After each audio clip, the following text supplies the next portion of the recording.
ነገ ቆርባለሁ፣ ሳትቆርቡ በሩ ይዘጋል። ክርስቶስ መብረቅ እያብለጨለጨ የሚመጣበትን ጊዜ አይደለም። ለእኛ ምጽአታችን ምናችን ነው? የምንሞትበት ቀን ነው።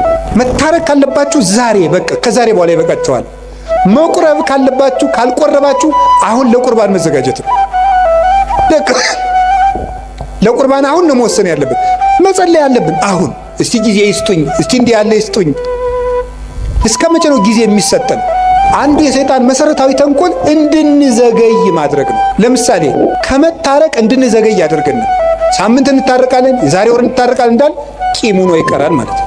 ሳንቆርብ ይመጣል፣ ሳንታረቅ ይመጣል፣ ሳንጸልይ ይመጣል፣ የቀማነውን ሳንመልስ ይመጣል፣ የበደልነው ሳንክሰው ይመጣል፣ እንደተዝረከረክን ይመጣል። ብዙ ሰዎች ከቤተ ክርስቲያን የሚወጡበት ምክንያት በትክክል አያዳምጡ፣ ልብ ሰጥተው አያዳምጡ። ይሄንን ነገራችሁ እና የሰውን ወሬ ደግሞ አለመተርጎም፣ አለማጣመም፣ አለመሰንጠቅ። ቁጭ ብላችሁ ዝም ብሎ ወሬ ስትጠቀጥቁ ከምትሉ ቁጭ ብላችሁ እስኪ አንብቡ። እውነቴን እኮ ነው የምነግራችሁ። ስራ የፈታ አይምሮ የሰይጣን ቤተ ሙከራ ነው ይባላል። ሰይጣን ኃጢአቶችን ቴስት የሚያደርግበት ስራ ፈቱ ላይ ነው እየወሰደ። እንዲያውም ከሚሰራው ሰውዬ እያፈረ የሚመጣው ሰይጣን ሁሉ ወደዚያ ሰውዬ ነው የሚሰበሰብ። ይኸውላችሁ በዚህ ዓለም ላይ ብዙ ሰዎች የሚቸገሩበት ምክንያት ደስታን ፍለጋ ነው። ደስታ ደግሞ ከመስራት የሚመጣ ነው እንጂ ከማረፍ የሚመጣ አይደለም። ዛሬ ለምን ይመስላችኋል የምንቀሰፈው? እግዚአብሔር ጊዜ ሰጠ፣ አልተጠቀምንበትም። ስለዚህ እየቀነሰ ይወስደናል ማለት ነው። ለመውለድም ጊዜ አለ። ጸጋም በጊዜው ነው የሚሰጠው፣ ጥያቄም በጊዜው ነው የሚመለሰው። ጊዜ አለው። አሁን ፈልጌያለሁ ቢባል አይሆንም፣ በጊዜው ይሆናል። የእግዚአብሔር ቤተሰቦች በጊዜ እንጠቀምበት። ጊዜን አባቶቻችን ብዙ ሰርተውበታል። እግዚአብሔር ይቅር ባይ ነው፣ እግዚአብሔር ቸር ነው፣ እግዚአብሔር መሐሪ ነው እያልክ በኃጢአት ላይ ኃጢአትን አትጨምር ይላል። ለማዳመጥ ጊዜ ይስጡ። አሁን ብዙ ሰው አይሰማም። እንደውም አንዳንድ ጊዜ እኔ እንዲሁ በአማርኛ ልንገራችሁ፣ እንዲሁ በአማርኛ አሁን እኔ ራሴ በግሌ ለምክር ብዙ ምዕመናንን አገኛለሁ። አንድ ሰዓት ያወሩኛል። ዝም ብዬ ማለት አንድ ሰዓት ያወሩና 10 ደቂቃ መፍትሄ መናገር ሲጀምር ራሳቸውን ማከክ ይጀምራሉ። ታሟል እኮ ሰው በጣም ታሟል። እንዲሁ እናቴ እንዲሁ መናገር ነው የሚፈልገው። በቃ ተናግሮ ብቻ መሄድ። እንደው አንዳንድ ጊዜ 2-3 ሰውም ታዝብ ያውቃሉ። ተናግሮ ምንም መፍትሄ ሳልነግረው እግዚአብሔር ይስጥልኝ አባ ደህና ያዋሉ ብለ ይላል። እኔ ምን አርጌለት ነው የሰው የሚመርቀኝ? ለምንድን ነው ስትሉ ሰው የሚናገርበት ሜዳ አጥቷል ማለት ነው። የሚናገርበት ሜዳ አጥቷል። ስለዚህ አዳምጡት እና ማዳመጥ ጀምሩ። እግዚአብሔር ስንት ጆሮ ነው የሰጠን? ንገሩኝ እንጂ ስንት አፍ ነው የሰጠን?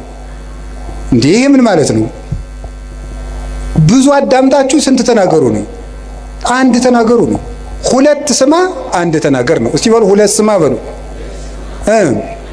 እናንተ ደግሞ 100 ማውራት አንድ ማዳመጥ፣ አንድ ማሰብ። 100 ማውራት ነው። ይሄ የወሬ ሱስ ደግሞ ሰው አሁን እኮ ሁሉም ሰው ቲክቶከር የሆነው እቤት የሚሰማው ስላጣ ነው። እቤት የሚሰማው ስላጣ እዚያ እየወጣ መለፍለፍ፣ ዝም ብሎ ድንችም እየበላ መለፍለፍ፣ በቆሎም እየበላ መለፍለፍ።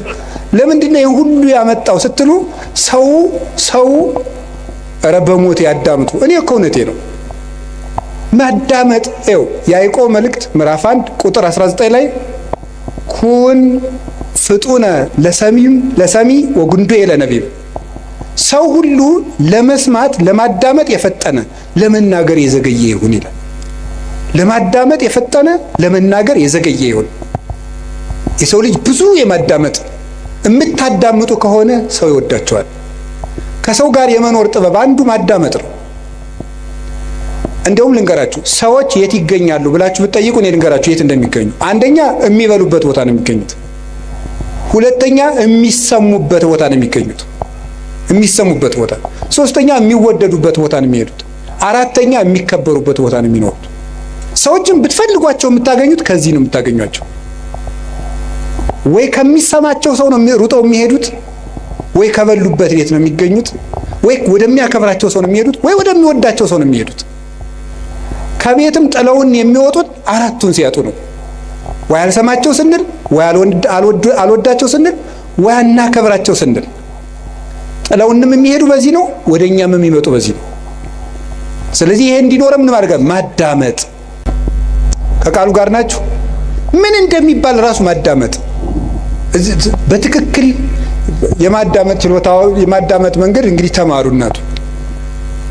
ምንድነው? ሳይቃወሙ መስማት፣ ሳይተረጉሙ መስማት፣ መልስ ሳያዘጋጁ መስማትም ይባላል። ሳይተረጉሙ መስማት ምንም አትተርጉሙ። ዝም ብላችሁ ሰውየውን ዝም ብሎ የሚያፈሰውን ወሬ ስሙ። አይ ወሬው የማይረባ ስለሆነስ እንዴ ጅልጅል ሰው ማዳመጥ አለብን እንዴ? ጥያቄ ልመልስላችሁ። አንድ የገዳም እመምኔት ነበረች እና የገዳሙ እናቶች ተሰብስበው ምን አሏት?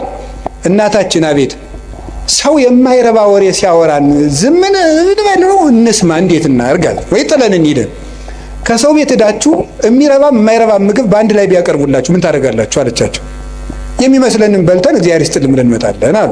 እንግዲያውስ ሰው የፈለገውን ቢለፈልፍ የሚመስላችሁን ያዙ፣ ሌላውን ለራሱ ጥላችሁ ኑ እንጂ ስሙት አለች። እንዲህ ብላ መለሰች። መንፈስ ቅዱስ ያደላት ሰው ነበረች። እሷ ሚያዝያ 11 ቀን ስንክሳር ላይ የምትውል እናት ናት። እንዲህ ብላ ይመለስላቸው። ስለዚህ የእግዚአብሔር ቤተሰቦች ሰው የፈለገውን ያህል ያውራ፣ ስሙት፣ ዝም ብላችሁ አዳምጡት። ብዙ ጥበብ ሰሎሞን በመናገር ብዛት ኃጢአት ሳይኖር አይቀርም ይላል። በመናገራችን እንጂ በመስማታችን ተጉርተን አናውቅም። እግዚአብሔርን መስማት፣ የሚነገረውን ነገር መስማት፣ የሚባለውን ነገር መስማት፣ ሁሉን ነገር አስተውላችሁ መስማት ይገባል። የማዳመጥ እድል እንዲኖረን ለሚሰማ እግዚአብሔር የሚሰማዋል። ለዚህ ነበረ የጌዴዎን ልጅ ቆሞ ስምዑኒ ሰብአ እስራኤል ወእግዚአብሔር ይስማዕክሙ፣ የእስራኤል ወገኖች ወይ ስሙኝና እናንተንም እግዚአብሔር ይስማችኋል። ሰውን የሚሰማ ሰው እግዚአብሔርም እሱን ይሰማዋል። ጊዜ ለማዳመጥ ጊዜ ለምን አልኳችሁ? አቤት ለማዳመጥ ጊዜ ስጡ። አንድ ለመናገር ግን ቀንሱት። እኔ እውነቴን ነው፣ በዚያውም ልናገር። እኔ የካህናት ችግር በጣም ነው የሚያሳዝነኝ። ከካህናት ሄዳችሁ ስትናገሩ ወጡን ተናገሩ። በዚያውም ልንገራችሁ ብዬ ነው። አሁን ለምሳሌ ባልና ሚስት ተጣልተው ምክር ፍለጋ ከካህኑ ሲሄድ ተጣልተናል ያስታርቁ ብሎ ለመናገር ከመጋባታችን በፊት የተዋወቅነው ወፍጮ ቤት ነበር ብሎ ይጀምራል። እንዴ ይሄ ሁሉ ምን ያደርጋል? እውነት እኮ ነው የምነግራችሁ እኮ። ይሄ ሁሉ የሚሰራው ስራ አለው የለም? ባለቤቴ ጋር በዚህ ጊዜ ተዋወቅን፣ እንዲህ ብለን ተጋባን፣ ይሄ አጣላን፣ ይሄ እንዲህ ችግር ፈጠረብን፣ 5 ነጥቦች ነው ያሉኝ፣ እባክዎትን መፍትሄ አንጡልኝ ነው የሚባለው።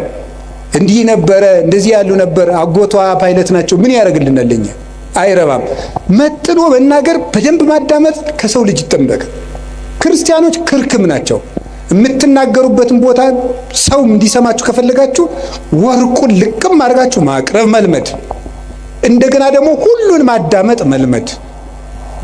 እግዚአብሔር ለማዳመጥ ጊዜ እንዲኖረን ይርዳን። ብዙ ሰው በጣም ችኩል ነው። በእውነቱ ብዙ ሰው በጣም ችኩል ነው፣ አያዳምጥም። ዝም ብሎ ወግዞ ነው የሚሮጥ። አሁን እዚህ ላይ አንድ ጊዜ ስልጠና ሲሰጥ ምን እንዳለ እንገራችሁ። ስልጠና እየሰጠን ወሬ እንዴት እንደሚዛባ ለማንገር የመጀመሪያው ቦታ ላይ ለተቀመጠው ሰውዬ አርዮስን የረታው የእስክንድሪያው ሊቅ ቅዱስ አትናቴዎስ ይባላል ብለን በጆሮ ነገር ነው። በል እንግዲህ አንተም በጆሮ ነገር ብለን በጆሮ ሲባል የመጨረሻው ሰው እወድሃለሁ የሚል ወሬ መጣ። ለምንድን ነው ሲባል በትክክል አያዳምጥም ማለት ነው። ወይ ወሬ ሰባሪ አለ፣ ወይ ወሬ ሰራቂ አለ፣ ወይ ደግሞ ወሬ የማያዳምጥ አለ ማለት ነው። እና በትክክል ማዳመጥ፣ በትክክል የሚባለውን ነገር ብዙ ሰዎች ከቤተ ክርስቲያን የሚወጡበት ምክንያት በትክክል አያዳምጡ፣ ልብ ሰጥተው አያዳምጡ። ይሄንን ነገራችሁ ነው። እና የሰውን ወሬ ደግሞ አለመተርጎም፣ አለማጣመም፣ አለመሰንጠቅ፣ ሌላ ትርጓሜ አለመስጠት፣ ከትናንት ጋር አለማያያዝ፣ ከነገ ጋር አለማያያዝ፣ አሁንን መስማት ማዳመጥ መልመድ አለብን። ጊዜ ለማዳመጥ እስኪ በሉ፣ ጊዜ ለስራ እስኪ በሉ፣ ጊዜ ለስራ በሉ። አቤት ጊዜ ለምን? አሁን የኛ ሀገር ሰው ደግ ነው፣ የኢትዮጵያ ሰው በዚያው ደግሞ ቂመኛ ነው። በጣም ቂመኛና ወግ ሰንጣቂ ነው። ከምንድነው የመጣ ብዬ እንደው ዝም ብሎ ሲገርመኝ ዝም ቁጭ ብዬ ሳስበው ነው። ጥናት አላረኩበትም፣ ባለሙያም አይደለሁም። ሳስበው ከስራ ፈትነት ነው የሚመጣው። ይሄ ወሬ ሰንጣቂነታችን የሚመጣው ቁጭ ብለን እንደዚህ ያለኝ እንደዚህ ለማለት ፈልጎ ነው፣ በቀደም እንደዚህ ያለኝ ለካ እንዲህ ማለቱ ነበር የምንልበት ዋና ምክንያት ስራ ፈት ስለሆነ ነው። ወሬ ስንቀምር የምንውለው የስራ ቀመር ስለሌለን ነው። ስለዚህ መስራት መልመድ አለብን ነው። እንዳንሰራ አገሪቱ የሥራ ዕድል የላትም። የእናንተ ጥያቄ ወንድሜ አንተ አልገባህም። ካባን ለብሰህ ለፍልፈህ ትሮጣለህ። እኛ ስራ አጥተን ያለ ነው አይደል? ነው መልሱ ነው። እኔም ደግሞ መልሳለሁ። ሌላው ቢቀር አታነቡም ወይ? እማታነቡሽ ስራ የለም፣ አልተቀጠራችሁም፣ ንግዱም ሙቷል አላችሁ። ምንም ማለት ለምን አታነቡ? አንድ ሊቀ ጳጳስ አንዱን ሰው አገኙትና ልጄ ለምንድን ነው የማትማር አሉት። አይ ምን እየበላው ልማር አላቸው። ስትደነቁር ምን እየበላህ ደነቆርክ አሉት። እንዲሁ እኮ ይገርማል እኮ። ለምን አታነቡም? ቁጭ ብላችሁ ዝም ብሎ ወሬ ስትጠቀጥቁ ከምትሉ ቁጭ ብላችሁ እስኪ አንብቡ። እውነቴን እኮ ነው የምነግራችሁ። ተግባር እኮ የሐሳብ ልጅ ነው። ሐሳብ ደግሞ የሚገኘው ይኸውላችሁ፣ እንጨት ሳትሰበስቡ እሳት ማንደድ ትችላላችሁ? ይቻላል?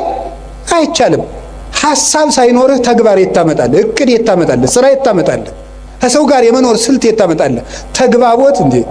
ልንገራችሁ፣ እኔ ባለፈው አንድ ቦታ ሄጄ ውጭ ሀገር ሄጄ አንድ ቦታ ለጉባኤ ነው የሄድኩት። ዱባይ ስደርስ ኤርፖርቱን አላውቀውምና ሰዎቹ ዊልቸር ቡክ አድርገውልኝ ነበር። ያው እንደ ዕቃ እየገፉ አቅጣጫ እንዲያሳዩኝ ማለት ነው። እና እዛ ሲሄድ ዝም ብዬ ብዙ እንግሊዘኛ አልችልም፣ ጉድ አፍተርኑን ምናምን እችላለሁ።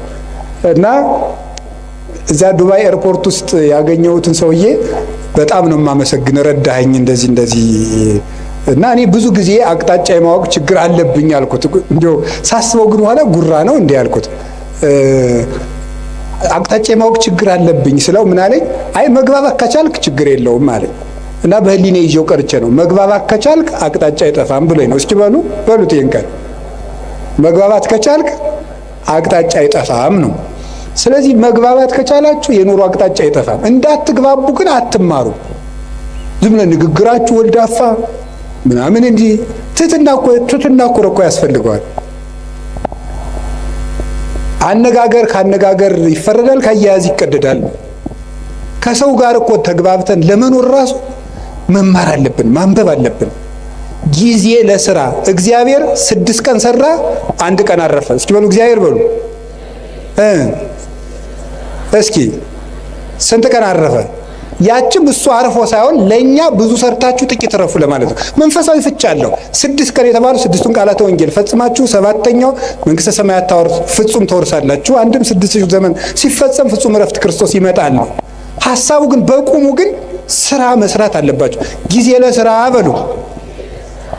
የተቀጠርኩበት ካምፓኒ የለም ካላችሁኝ ማንበብም ስራ ነው። ማንበብ ስራ ነው። ማሰብም ስራ ነው። መራመድም ስራ ነው። እንዴ መጽሐፈ መነኮሳት እኮ ይላል እየሰገድክ ራሱ ዝሙት ካልጠፋልህ ተንቀሳቀስ ይላል። ተንቀሳቀስ፣ ቁጭ አትበል ከቤት ይላል። ተራመድ ብሎ ይነገራል።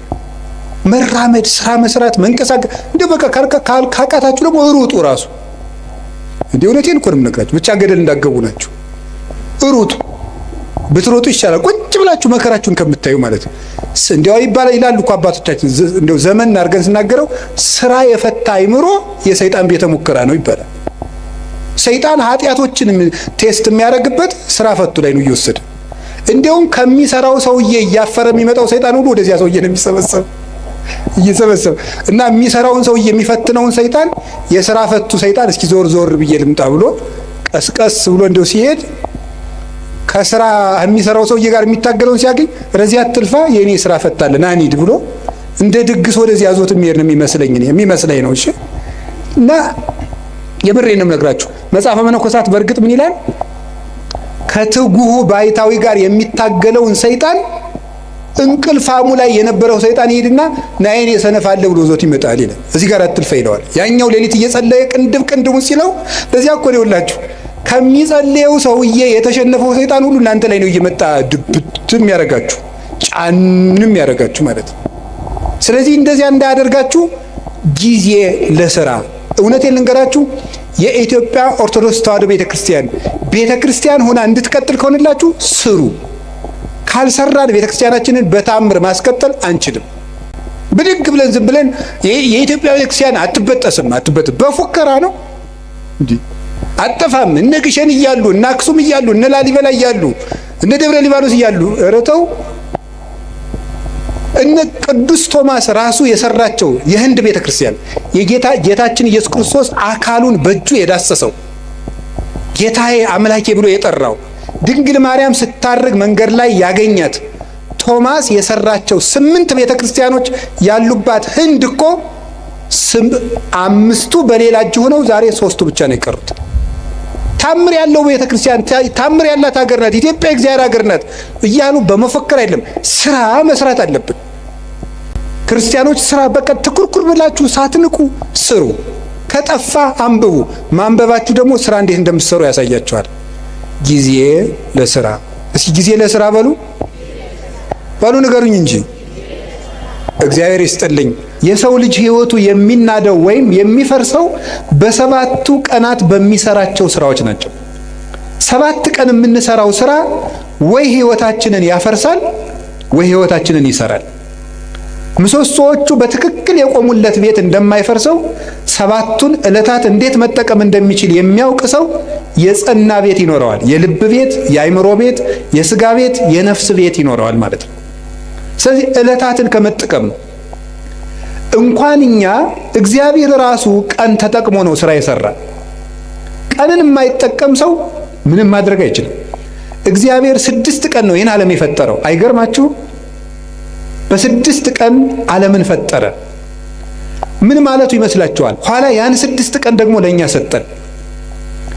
የሰጠኋችሁ 6 ቀን እኔ ዓለምን የፈጠርኩበት ነው። እናንተ የምትቀልዱበት እሁድ 4 ባህሪያት የተፈጠሩበት ነው። መሬት፣ ውሃ፣ ነፋስ፣ እሳት 4 ባህሪያት፣ 7 መላእክት፣ 7 ሰማያት፣ መላእክት፣ ብርሃን 8 ፍጥረታትን ያከናወንኩበት ቀን ነው። እናንተ የምትቀልዱበት ሰኞ ይሄን የምታዩትን ጠፈር የዘረጋውበት ቀን ነው። እናንተ የምትቀልዱበት ማክሰኞ በምድር ላይ ያሉ እጽዋትን ሁሉ የፈጠርኩበት ቀን ነው። እናንተ እንደዋዛ የምትገፉት ረቡዕ በዚህ ዓለም የሚያሸበርቁ ፀሐይ፣ ጨረቃ፣ ከዋክብትን ያበራሁበት ቀን ነው። እናንተ በስንፍና የምትሸኙት ሐሙስ በባህር ውስጥ ያሉ አዞ፣ ጉማሬ፣ ሌሎችን ማሳንበሪዎችን በክንፍ የሚበሩትን፣ በእግራቸው የሚሽከረከሩትን፣ በክንፋቸው የሚበሩትን ሁሉ ያስገኘውበት ቀን ነው። እናንተ በዋዛ በፈዛዛ የምታሳልፉት ዓርብ በአርአያዬ በአምሳሌ ሰውን የፈጠርኩበት ቀን ነው ማለቱ ነበረ። ሰኞ፣ ማክሰኞ፣ ረቡዕ እንደዋዛ ሲያልፉ እነዚህ ትዝ ብሏቸው ቃል እነዚህ ሁሉ ዓለማት 20 ዓለም ነው ያለው። አሁን እኛ ከ20 ዓለማት የምንኖረው በአንዷ በዳረጎቷ በጫፏ በዚች ምድር ነው። እግዚአብሔር የፈጠረው 20 ዓለም ነው። ከ20ኛው በዚች ዓለም የምናየው ነገር ሁሉ እንኳን ተመርምሮ አይዘለቅም። ህሊና ራሱ ይደክማል ቢያስብ። እንኳንስ ሌላውን ያንን ሰው ተፈጥሮ እንኳን ብታዩት ሊገባና አይችልም። እንደዚህ ያሉ ድንቅ ነገሮች የተደረጉት በ6 ቀን። የጊዜን ጥቅም አያችሁት? በ7ኛው ቀን እግዚአብሔር አረፈ። ምን ማለት ይመስላችኋል? እግዚአብሔር 6 ቀን ሰራና አረፈ። ስራችሁ ብዙ ይሁን እረፍታችሁ ጥቂት ይሁን ማለቱ ነበር። በቁሙ ነው፣ ወርቅ አለው፣ መንፈሳዊ ትርጉም አለው። ስራችሁ ብዙ ይሁን እረፍታችሁ ግን ጥቂት ይሁን።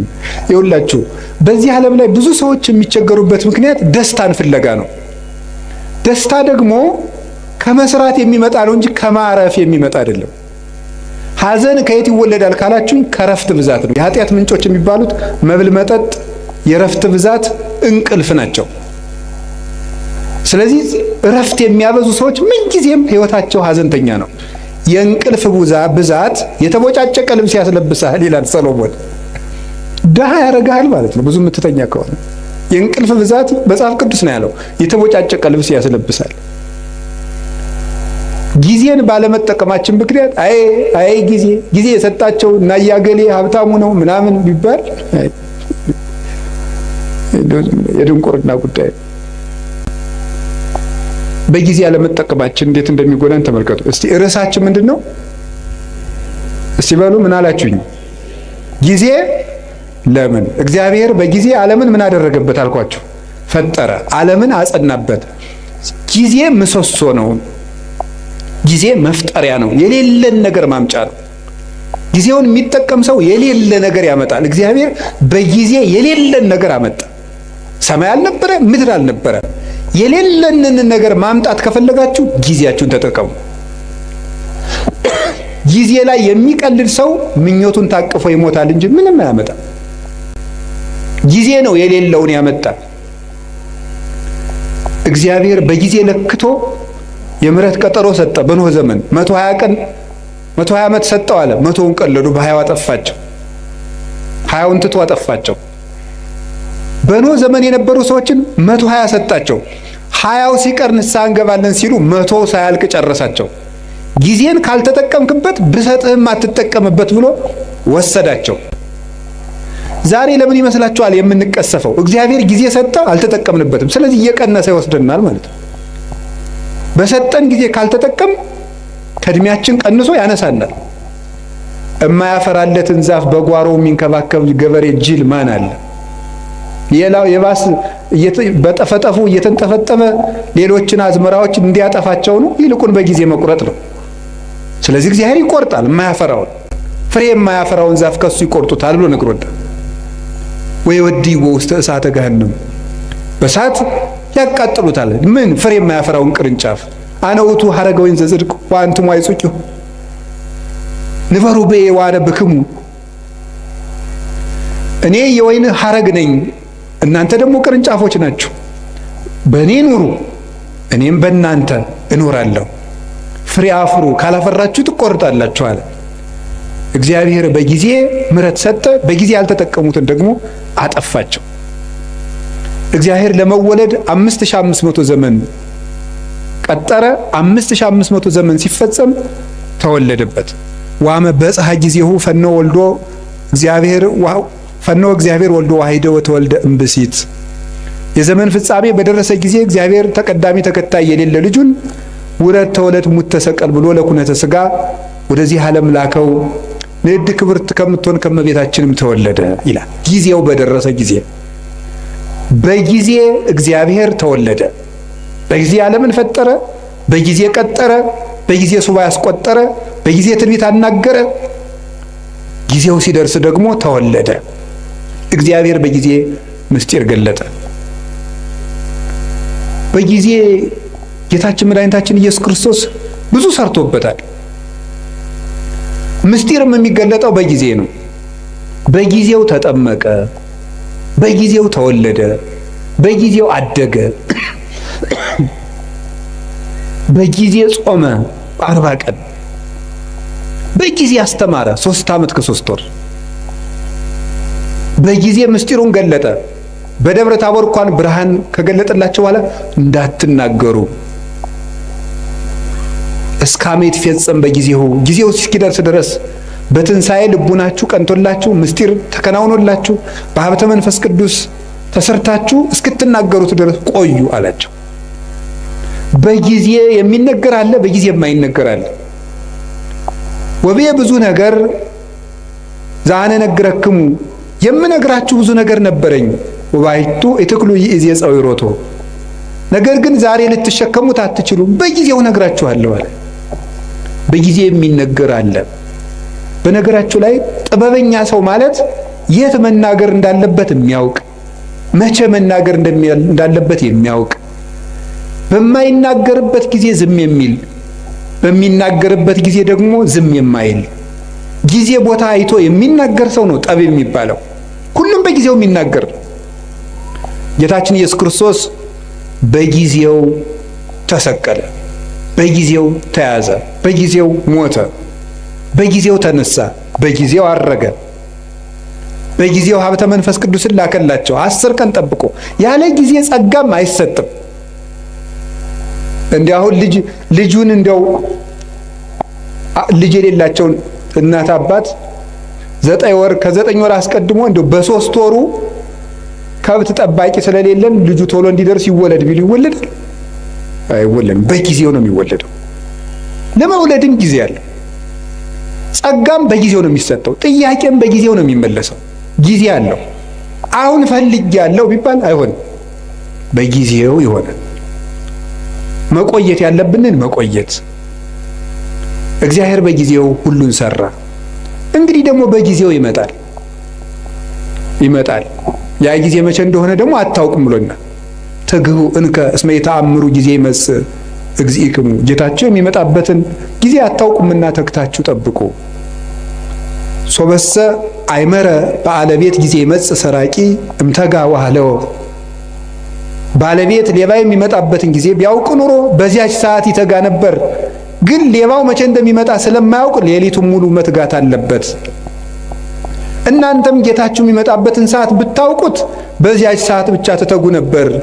ግን ጌታችሁ በ10 ዓመታችሁ ይምጣ፣ በ20 ዓመታችሁ፣ በ30 ዓመታችሁ ይምጣ፣ በ50 ዓመታችሁ፣ ስትጀምሩ ይምጣ፣ ስትጨርሱ አታውቁትም። ስታገቡ ይምጣ፣ ስትሸመግሉ ይምጣ፣ ሳታገቡ ይምጣ፣ ስታገቡ ይምጣ፣ አታውቁትም።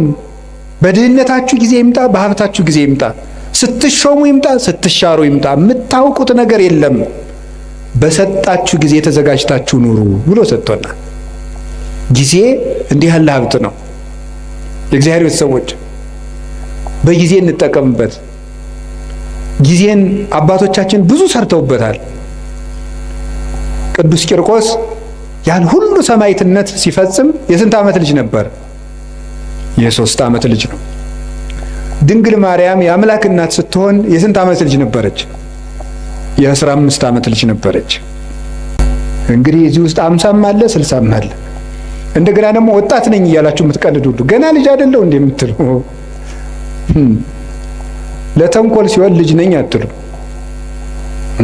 ቁረቡ ሲሏችሁ ልጅ ነኝ ትላላችሁ። ኃጢአት ሲሆን ልጅ ነኝ አትሉ ትላላችሁ። አረ ይሄ ልጅ ነኝ ገና ቆይ ይሄን አትስጡኝ ትላላችሁ አትሉ።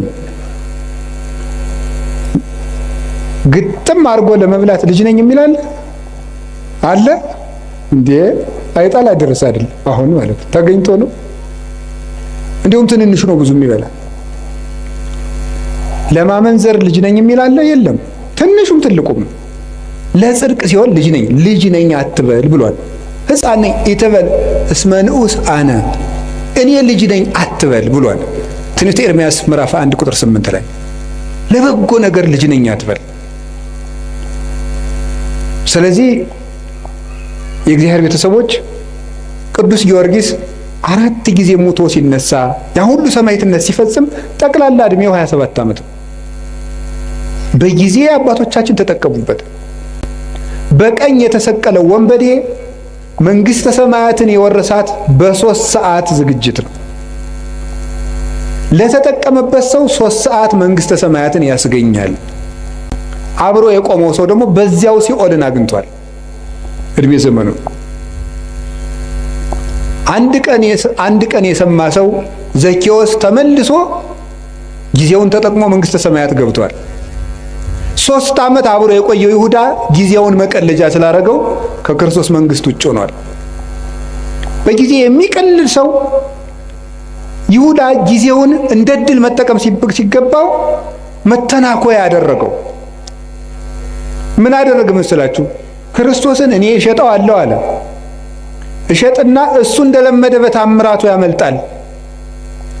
ከዚያ በኋላ ደግሞ እኔ መመልሼ ገንዘቤን በልቼ መምሬ ብዬ ከሱ ጋር ታሪቄ እቀጥላለሁ አለው። ጊዜው ግን መሽቶ ነበር። ክርስቶስ ተያዘ። ደርሷላ። ሲሰርቅ የነበረበት ጊዜ አለቀ። በቃ አለ። እግዚአብሔር መቅረዚቱን አጠፋት። ከዚያስ ምን አደረገ ደግሞ? ጌታ ከማረጉ በፊት ከመሞቱ በፊት እኔ ተቀድሜ ሙቼ ሲኦል ቆየዋለሁ፣ ነፍሳትን ሲያወጣ ያወጣኛል አለ። አይ ይሁዳ አልፏል። እሱ መቼ ምን አደረገ ጌታ? የለም ይሁዳ ዛሬም አትሞትም ብሎ ግንባሩ ተፈጥፍጦ ቆይ፣ ሆዱ ተዘርግፎ ቆይ። ከዛ ምን አደረገ ጌታ? ሲያረግ አንተ ያሰቀልከው ሰው እኮ አረገ አሉት። እኔን ሳያወጣኝ ብሎ ደንግጦ እወጣለሁ ሲል ከመቃኑ ላይ ከደጃፍ ወይም ከበሩ ላይ ግንባሩ ተፈጥፍጦ ሞተ ይላል። ምን አድርጎ ስትሉኝ በጊዜ ቀልዶ የእግዚአብሔር የምሕረት ጊዜው አብቅቶ በቃይ ብሎ እግዚአብሔር ታገሰው። 3 ዓመት ቻለው። አብሮት እየዋለ ሙዳየ ምጽዋቱን እየሰረቀ ማእምረ ኅቡዓት ክርስቶስ አብሮት እያለ እየሰረቀ የሚያውቀውን ጌታ እንዳላዋቂ መጥቶ አብሮት በሐከረቢ መምህር ደህና ዋልክ እያለ የልቡን በልቡ እያደረገ 3 ዓመት ቻለው። በቃኝ አለ እግዚአብሔር። ቸርነትን ላልተጠቀመበት መዓት ይታዘዝለታል። እግዚአብሔር ጊዜ የሚሰጠው ለቸርነት ነው። የተአምርኑ ከመሳይሉ ለእግዚአብሔር ኪያከ ያገርህ በንስሐ የእግዚአብሔር ቸርነቱ አንተን ወደ ንስሐ እንዲመራህ አታውቅምን ይላል ቅዱስ ጳውሎስ ሮሜ ምዕራፍ 2 ላይ ሲናገር። የእግዚአብሔር ቸርነት እኮ የምሕረት ዕድል ነው፣ መጥፊያ አልነበረም። ሲራክም የተወስክ ኃጢአተ በዲበ ኃጢአት እንዘ ትብል መሐሪ ውእቱ እግዚአብሔር። እግዚአብሔር ይቅር ባይ ነው፣ እግዚአብሔር ቸር ነው፣ እግዚአብሔር መሐሪ ነው እያልክ በኃጢአት ላይ ኃጢአትን አትጨምር ይላል። እና ጊዜ ብዙ ነገር ተሰርቶበታል። ርዕሳችን ምንድን ነው? ንገሩኝ እንጂ። ጊዜ ለምን? ሌላው ደግሞ ጊዜ ለምን? ድገሙ። አቤት። ጊዜ ለምን? ጊዜ ለመዳን። እስቲ ጊዜ ለመዳን በሉ። የነነዌ ጾም ስንት ቀን ናት? 3 ቀን ለምን የተጠቀሙ ሰዎች ናቸው? የነነዌ ሰዎች ለመዳን የተጠቀሙ ሰዎች ናቸው። ጊዜ አያችሁ እንዴት እንደሚጠቅም። በስንት ዓመት ያጠራቀሙትን የኃጢአት ግንብ 3 ቀን ተጠቅመው ነው ያፈረሱት ማለት ነው። ጊዜ እንዴት እንደሚጠቅም 3 ቀን እንዴት እንደጠቅም 3 ቀን ሀገር አዳነች። እኛ አሁን 50-60 ዓመት ሀገር ማዳን አቅቶናል። 3 ቀን ግን ሀገር አድኗል። ሀገራችን እንድትድን እኛም እንድንድን ከፈለግን ጊዜውን እንጠቀምበት። ለምን? ለመዳን። የመዳን ቀን ዛሬ ነው፣ ከዛሬም አሁን ነው አይደል? ሁለተኛ ቆሮንቶስ ምዕራፍ 6 ቁጥር 2 ላይ ወናሁ ዮም ዕለተ አድኅኖ በዕለተ ሪት ሰማዕከ ወዕለተ መድኃኒት ረዳእከ ወናሁ ዮም ዕለተ አድኅኖ። በተመረጠች ዓመት በተመረጠች ቀን እሰማሃለሁ። የመዳን ቀን ዛሬ ናት፣ ከዛሬም ደግሞ አሁን ነው። ሰይጣን እንዳንድን ድነት ማለት ምን ማለት ነው? በኦርቶዶክሳዊ አስተምሮ መዳን ማለት ከቅጣት ማምለጥ ማለት አይደለም። ምን ይመስላችኋል? መዳን ማለት ከእግዚአብሔር ጋር መዋሃድ ቲኦሲስ ማለት ነው በግሪኩ። ከእግዚአብሔር ጋር መዋሃድ ሱታፌ አምላክ፣ ከእግዚአብሔር ጋር መኖር ነው መዳን ማለት። ድነት ማለት ይሄ ነው። አሁን አንዳንድ ሰዎች እኔ ድኜ ጨርሻለሁ ይላል። እንዴ ከእግዚአብሔር ጋር መኖር የሚያበቃ ነገር ነው? መዳን ማለት ከእግዚአብሔር ጋር መኖር። ከእግዚአብሔር ጋር መኖር ደግሞ ሁልጊዜ የሚቀጥል ነገር ነው። እግዚአብሔርን የሆነ እንደ ዕቃ የሆነ ተቀብለ ነው በቃ ምን እላለሁ ሁልጊዜ አብረነው ምን ኖረው። ከእግዚአብሔር ጋር መኖርን ጧትም ማታም ጧትም ማታም ጧትም ማታም ለመዳን መጠቀም አለብን። ሸይጣን ምን እንደሚያደርግ ልንገራችሁ። አንዱ መሰረታዊ የሰይጣን ተንኮል ጊዜ ከሰጠን ነገ ስለዚህ ልነግራችሁ እችላለሁ። አንዱ የሰይጣን መሰረታዊ ተንኮል እንድንዘገይ ማድረግ ነው። እንድንዘገይ ለምሳሌ ከመታረቅ እንድንዘገይ ያደርገናል። ሳምንት እንታረቃለን፣ የዛሬ ወር እንታረቃለን እንዳል ቂም ሆኖ ይቀራል ማለት ነው። ማዘጌት። ቁርባን እናቀዳለን፣ እንድንዘገይ ነው የሚያደርገን። ይኸውላችሁ የማቴዎስ ወንጌል ምዕራፍ 25 ላይ እንደተጻፈው መንግስተ ሰማያት 10 ደናግል ትመስላለች ተባለ። ከዛ 5ቱ ጠባበኞች ናቸው፣ 5ቱ ሰነፎች ናቸው። 5ቱ ዘይት ይዘዋል፣ እነዚያ ዘይት አላዙም፣ ተኙ። ሙሽራው መንፈቀ ሌሊት መጣ፣ እነዚያ ግን ዘይት አልነበራቸውም። ሊገዙ ሄዱ። ተመልሰው ሲመጡ ምን ሆኖ ቆያቸው? በሩ ተዘግቶ። የነዚህ ሰዎች ከፍተኛ ችግር ምንድን ነበር? መዘግየት ነበር። መዘግየት ነው በር ያዘጋባቸው። ዘይት የተባለች ፍቅር፣ ልጅነት፣ ትሕትና ናቸው። እነዚህን በጊዜ ያላዘ ሰው በር ከተዘጋ በኋላ ይሮጣል። በሩ ሳይዘጋ ነገ ቆርባለሁ፣ ሳትቆርቡ በሩ ይዘጋል። ክርስቶስ መብረቅ እያብለጨለጨ የሚመጣበትን ጊዜ አይደለም። ለእኛ ምጽአታችን ምናችን ነው? የምንሞትበት ቀን ነው። በሩ ይዘጋል። ሳንቆርብ ይመጣል፣ ሳንታረቅ ይመጣል፣ ሳንጸልይ ይመጣል። የቀማነውን ሳንመልስ ይመጣል። የበደልነው ሳንክሰው ይመጣል። እንደተዝረከረክን ይመጣል። የነዚህ ሰዎች የነነዌ ሰዎች ትልቁ ነገራቸው ወዲያው ጊዜን ተጠቅመው መወሰናቸው ነው። እስከ 3 ቀን ድረስ ነነዌ ትገለበጣለች አለ። ወዲያው ትገለበጣለች ሲባል ንጉሱም ከዙፋኑ ወረደ፣ ሕፃናትም ጡት ተው፣ ከብቶችም እንዳይጠቡ ተደረገ። ወዲያው በ3 ቀን እግዚአብሔር ምሕረት ሰጠ። ያን ምሕረት ያገኙት በጊዜው በመወሰናቸው ነው። መታረቅ ካለባችሁ ዛሬ በቃ ከዛሬ በኋላ ይበቃችኋል። መቁረብ ካለባችሁ ካልቆረባችሁ አሁን ለቁርባን መዘጋጀት ነው። ለቁርባን አሁን ነው መወሰን ያለብን፣ መጸለይ ያለብን አሁን። እስቲ ጊዜ ይስጡኝ፣ እስቲ እንዲህ ያለ ይስጡኝ። እስከ መቼ ነው ጊዜ የሚሰጠን? እስመ እግዚአብሔር መፍቀሬ ሰብ ሎቱ ስብሐት ይትዔገስ ኩሎ ጊዜ። በልብ መታሰቡ በቃል መነገሩ ስሙ ከፍ ከፍ ይበልና ሰውን የሚወድ እግዚአብሔር ዘመን አስፍቶ ወራት አብዝቶ ለንስሐ ይሰጣል ይላል ቅዱስ ዮሐንስ እስክንድርያ ሃይማኖተ አበው ምዕራፍ 52 ቁጥር 26 ላይ ሲናገር ወራት አስፍቶ የሰጠን ለንስሐ ነው፣ ለመዳን ነው የሰጠን እንጂ እንጨቃጨቅበት አይደለም። ስለዚህ የእግዚአብሔር ቤተሰቦች እኔ የምነግራችሁ ነገር እውነቴን ነው። እኔ እንግዲህ የምትነግዱት ነግዱ፣ ጊዜ ለዚህ ስጡ፣ ለመዳናችሁ ጊዜ ስጡ። ምንድነው? ምን ስናደርግ ነው? ስናነብ መጽሐፍ ቅዱስ። ምንድነው ስናደርግ ነው? ንስሐ አባታችን ጋር ስንገናኝ፣ ስንጸልይ፣ ከቤተ ክርስቲያን ጋር ያለን ግንኙነት ጥብቅ ሲሆን ጊዜ ለመዳን እንጠቀምበት። እግዚአብሔር የመዳን ጊዜ ሰጥቶናል። ክርስቶስ ከተወለደ ጊዜ ጀምሮ ያለው ጊዜ የመዳን ጊዜ ነው። በመድኃኒት ቀን እየታመምን ያለን ደግሞ እኛ ነን። በመዳን ቀን ሰው ይታመማል። ሐኪም እያለ ይታመማል። ሰላም እየሰለት ሰው ይታወቃል እንዴ? ንግሥተ ሳባ ትትነሳ ወትትፋታ ለዛት ትውልድ። የሳባ ንግሥት ተነስታ ይችን ትውልድ ትፋረዳታለች። እስመ መጻት እምጽንፈ ምድር ከመ ትራይ ጥበቦ ለሰሎሞን። የሰሎሞንን ጥበብ ልታይ ከዚህ ከምድር ዳርቻ ከኢትዮጵያ አንስታ ተጉዛለችና ዘአቢም ሰሎሞን ሃሎ ከሰሎሞን የሚበልጥ ጌታ ዛሬ እዚህ አለ። ሰላም በሌለበት ዘመን ጠራዋል። እኛ ግን ባለበት ዘመን ነው። እንጀራ እያለ ነው እየተራብን ያለው፣ ውሃ እያለ ነው የሚጠማን። መድኃኒት ተወልዶልን ነው የምንታመመው። የመዳን ቀን ዛሬ ነው። የመጨረሻ ድነት ለራስ። እስኪ በሉ ድገሙኝ እንጂ ድነት ለማን? ለራስ። እዚህ ላይ የምጠቅሳቸው ጌታችን ኢየሱስ ክርስቶስ ከመጾሙ ከማስተማሩ በፊት ስንት ቀን ጾመ? በሉ ንገሩ እንጂ 4 ቀን። ብዙ ምን ማለት ነው? ከማገልገላችሁ በፊት ለራሳችሁ ጊዜ ይኑራችሁ ለማለት ነው። ዮሐንስ መጥምቅ 6 ወር ከመስበኩ በፊት ስንት ዓመት በረሃ ነበር? 30 ዓመት በረሃ ነበረ። ብዙ ሰዎች ለራሳቸው ጊዜ ሳይኖራቸው ለሰው አገልጋይ ሆነው ይመጣሉ።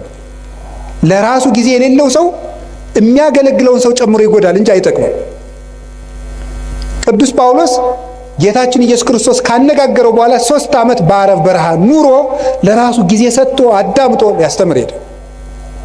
ለራስ ጊዜ። ይሄ ግን ማንን ይኖርን መስል እንደውም ይላል ለሌሎች ከሰበኩ በኋላ እኔ የተጣልኩ እንዳሉ ሰውነቴን እጎስመዋለሁ ይላል። ለራሱ ጊዜ ነበረው። ጌታችን ኢየሱስ ክርስቶስ ሲያስተምር ውሎ ማታ ደብረ ዘይት የሚያድረው ሰው እያገለገላችሁ ለራሳችሁ ጊዜ ይኑራችሁ ለማለት ነው። ለራሳችሁ ጊዜ ይኑራችሁ።